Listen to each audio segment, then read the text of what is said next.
La prédication de la croix. Scandale pour certains.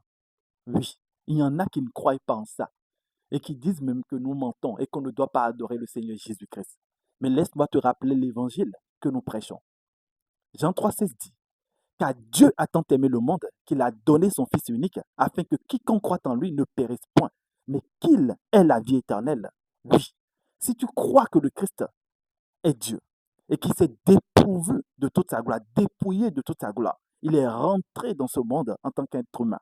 Il s'est sacrifié, il a été frappé, il a été insulté, il a été calomnié, il est allé à la croix, il est mort le troisième jour, il est ressuscité d'entre les morts et il t'a donné la vie et il m'a donné la vie. Si tu crois en cela et que tu reçois ton baptême par immersion au nom du Seigneur Jésus-Christ, bien-aimé, tu es sauvé.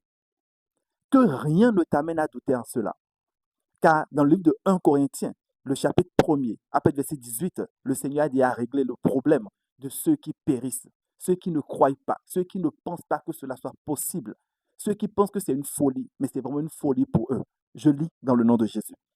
Car la prédication de la croix est une folie pour ceux qui périssent. La prédication de la croix, la prédication du Seigneur Jésus-Christ mort ressuscité est une folie pour ceux qui périssent.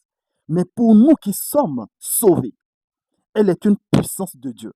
Pour nous, chrétiens, qui sommes sauvés, nous qui avons confessé le Christ comme Seigneur Sauveur, la parole de Dieu dit que c'est une puissance de Dieu. Et l'Éternel continue en disant, aussi est-il écrit, où est le sage, où est le scribe, où est le disputeur de ce siècle? Dieu n'a-t-il pas convaincu de folie la sagesse du monde?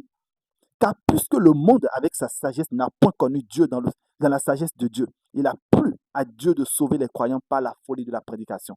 Il a plu à Dieu de sauver les croyants, ceux qui croient au Seigneur Jésus-Christ. Il a plu à Dieu de les sauver par la prédication de la croix, par la prédication de la mort et de la résurrection du Seigneur Jésus-Christ. Alors, bien-aimé, ce matin, je prie que l'Esprit de Dieu te fortifie et que tu restes tranquille. Crois que ton Dieu est vivant, ton Rédempteur est vivant et qu'il est rentré dans ce monde pour te donner la vie. Il est rentré dans ce monde pour me donner la vie et nous rendons grâce pour ce qu'il fait. Et ceux qui ne peuvent pas y croire, ce sont des gens qui périssent. Oui, telle est la parole qui nous est donnée ce matin. Alors que le Seigneur te fortifie, qu'il te garde et qu'il veille sur toi. Sois béni et excellente journée. Bye bye.